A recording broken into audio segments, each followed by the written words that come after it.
Bonjour, mon nom est David Giasson, je suis conseiller aux relations de travail à l'Actis. Aujourd'hui, on va s'attaquer aux chapitres 13 et 14 des nouvelles ententes collectives 2019-2023, le temps de transport et les frais de séjour. Bien sûr, chaque situation est unique. Si vous avez des questions qui ne sont pas répondues dans cette capsule, référez-vous à votre conseiller assigné. Bonne nouvelle, maintenant, les zones de transport sont uniformisées à 25 km pour toutes les ententes, que ce soit en cinéma, en télé et en nouveaux médias. La zone s'applique dans la région de Montréal à partir de Berry-UQAM, mais en incluant les îles de Montréal et de Laval. Pour ce qui est de Québec, on parle de 25 km autour de l'Université Laval.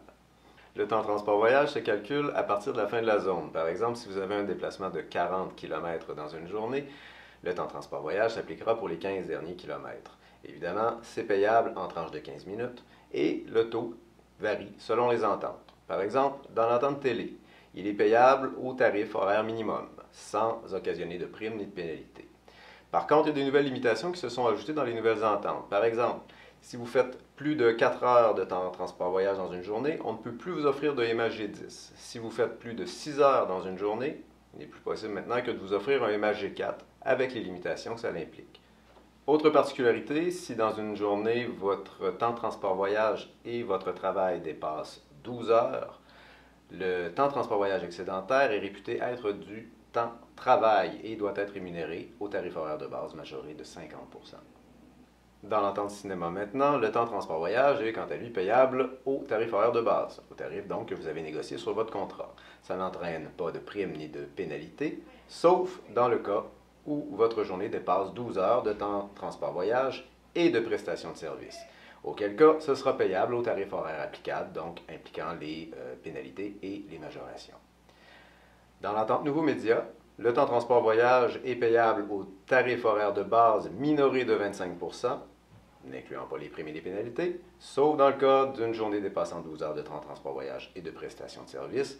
Alors là, ce sera encore une fois payable au tarif horaire applicable. Donc avant de partir, assurez-vous toujours de vérifier votre itinéraire avec l'application Google Maps.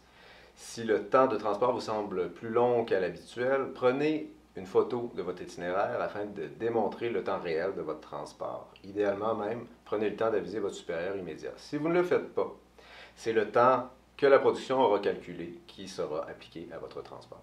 Rappelez-vous que vous avez droit au chevauchement, même en transport voyage, dans le cas où vous auriez moins de 8 heures entre vos deux prestations de service.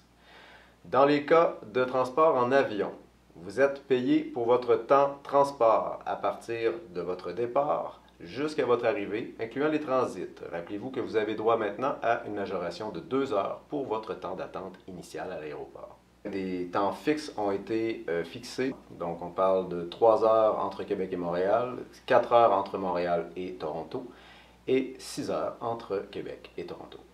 En ce qui concerne le temps de transport-travail, maintenant, pour toutes les ententes, il est toujours payable au tarif horaire applicable. Il peut être inclus dans le calcul du minimum d'heures garanties par jour, mais tout dépassement sera majoré en conséquence.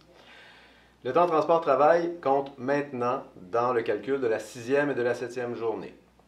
Il est aussi pris en compte pour tout chevauchement quotidien. Donc, si vous avez moins de 10 heures de repos entre deux prestations de service, votre temps de transport-travail sera majoré de 100%. Si vous avez moins de 8 heures, il sera majoré de 200%.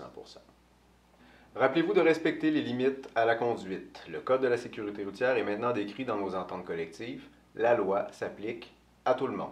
Donc, vous n'avez pas le droit de conduire un véhicule de production si vous n'avez pas eu au moins 8 heures de repos entre deux prestations de service, si vous avez travaillé plus de 13 heures dans une journée de travail ou 70 dans une semaine. Si vous laissez le véhicule de production à la location, on doit vous transporter à votre véhicule. Vous serez alors payé en temps de transport-voyage du plateau à votre véhicule et vice-versa. Un permis de conduire valide est de votre responsabilité avant de prendre en charge un véhicule. Le producteur assume tous les frais d'essence, de stationnement et d'entretien du véhicule de production. Il les rembourse sur présentation de pièces justificatives. Si la production vous demande d'utiliser votre véhicule personnel, vous avez droit à une allocation de 58 sous du kilomètre. Aussi, si la production vous demande de transporter du matériel pesant plus de 100 kg, vous avez droit à une compensation supplémentaire de 20 $ par jour. Pour ce qui est des frais de séjour maintenant, comme auparavant, le producteur ne paye pas de frais de séjour si le travail se déroule à l'intérieur des zones qu'on a décrites plus tôt. Il peut arriver, dans le cas de l'entente télé et cinéma, qu'un per diem vous soit offert alors que vous travaillez à l'intérieur des zones, comme par exemple dans le cas d'un horaire 6-6, où le producteur préférait vous verser une allocation plutôt que de vous fournir un vrai repas. Par contre, attention, il faut que des lieux de restauration soient à proximité et que vous ayez le temps de manger.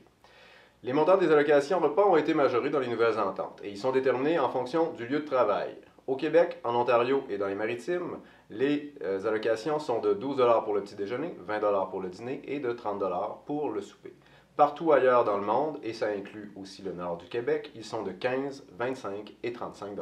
L'entente prévoit que ces montants doivent vous être versés au plus tard à votre arrivée sur le plateau. Il n'est toutefois plus obligatoire de vous les verser en argent liquide.